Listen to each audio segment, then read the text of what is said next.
Hi ಎಲ್ರಿಗೂ ನಮಸ್ಕಾರ. ದಿನಕ್ಕೊಂದು ಕಥೆಯಲ್ಲಿ ಇವತ್ತಿನ ಕತೆ ಮೀನುಗಾರ ಮತ್ತು ದೇವತೆ. ಒಂದಾನೊಂದು ಊರಿನಲ್ಲಿ ಭೀಮಾ ಎಂಬ ಮೀನುಗಾರನಿದ್ದ. ಅವನು ಪ್ರತಿದಿನ ಬೆಳಿಗ್ಗೆ ಎದ್ದು ನದಿಗೆ ಹೋಗಿ ಮೀನುಗಳನ್ನು ತಂದು ಮಾರಾಟ ಮಾಡಿ ಸಂಸಾರನ ನಡೆಸ್ತಾ ಇದ್ದ. ಒಂದಿನ ಎಂದಿನಂತೆ ಮೀನು ಹಿಡಿಯಲು ಸಮುದ್ರಕ್ಕೆ ತೆರಳುತ್ತಾನೆ. ಆ ದಿನ ಆತನ ಬಲೆಯಲ್ಲಿ ಮೀನಿನ ರೂಪದಲ್ಲಿ ಒಬ್ಬ ದೇವತೆ ಸಿಕ್ಕಿ ಬೀಳ್ತಾರೆ. ಮೀನುಗಾರ ದೇವತೆಯನ್ನು ಮನೆಗೆ ಕರೆದುಕೊಂಡು ಹೋಗಲು ಪ್ರಯತ್ನಿಸ್ತಾನೆ. ಅದಕ್ಕೆ ದೇವತೆ, ನಾನು ಬರೋದಿಲ್ಲ, ಅದರ ಬದಲು ನಿನಗೆ ವರವ ಏನು ಬೇಕು ಕೇಳು, ಕೊಡ್ತೀನಿ ಅಂತ ಹೇಳ್ತಾರೆ. ಮೀನುಗಾರ ಮನೆಗೆ ಬಂದು ಹೆಂಡತಿಯ ಬಳಿ ಕೇಳಿ ನಡೆದದನ್ನೆಲ್ಲ ಹೇಳ್ತಾನೆ. ಹೆಂಡತಿ ದುರಾಸೆ ಸ್ವಭಾವದವಳು. ತನಗೊಂದು ಅರಮನೆ ಬೇಕೆಂದು ತನ್ನ ರಾಣಿ ಆಗಬೇಕು ಅಂತ ಹೇಳ್ತಾಳೆ. ಸರಿ ಅಂತ ಭೀಮ ತನ್ನ ಹೆಂಡತಿಯ ಕೋರಿಕೆನ ಹೋಗಿ ದೇವತೆ ಹತ್ರ ಹೇಳ್ತಾನೆ.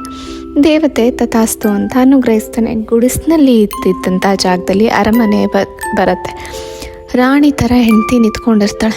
ಭೀಮನನ್ನು ನೋಡಿದ ತಕ್ಷಣ, ಅವನ ಬಟ್ಟೆಯನ್ನು ನೋಡಿದ ತಕ್ಷಣ ಅರಮನೆಯಿಂದ ಹೊರಗಡೆ ಹಾಕ್ಬಿಡ್ತಾಳೆ. ಭೀಮನ ಮನಸ್ಸಿಗೆ ತುಂಬ ನೋವಾಗತ್ತೆ. ದೇವತೆ ಬಳಿ ಬಂದು ನಡೆದಿದ್ದನ್ನೆಲ್ಲ ಹೇಳ್ತಾನೆ. ದೇವತೆ ವರವನ್ನು ವಾಪಸ್ ತೆಗೆದುಕೊಂಡು ಮೊದಲಿನ ಥರ ಗುಡಿಸಲನ್ನ ಕರುಣಿಸ್ತಾಳೆ. ಭೀಮನು ಮನೆ ಹತ್ರ ಬಂದು ಹೆಂಡತಿ ಹಾಗೂ ಮನೆಯನ್ನು ನೋಡಿ ತೃಪ್ತಿಯಿಂದ ಜೀವನ ನಡೆಸೋದಕ್ಕೆ ಶುರು ಮಾಡ್ತಾನೆ. ಹೀಗೆ ಕೆಲವೊಂದು ಸಲ ಏನಾಗುತ್ತೆ, ಅತಿಯಾದ ಆಸೆಯಿಂದ ನಮಗೆ ದೊರೆತ ಸುಖವನ್ನು ಸಂತೋಷವನ್ನು ಕಾಪಾಡ್ಕೋಬೇಕು, ಇಲ್ಲ ಅಂದರೆ ಅದು ಬೇರೆಯವ್ರ ಪಾಲ ಆಗೋಗ್ಬಿಡುತ್ತೆ ಅಂತ ಇವತ್ತಿನ ಕತೆ. ಮತ್ತೊಂದು ಹೊಸ ಕಥೆಯೊಂದಿಗೆ ನಾಳೆ ನಿಮ್ಮನ್ನು ಮತ್ತೆ ಭೇಟಿಯಾಗ್ತೀನಿ. Until then keep smiling, have a good evening ಅಂತ ಹೇಳ್ತಾ ಸರ್ವೇ ಜನ ಸುಖಿನೋ ಭವಂತು.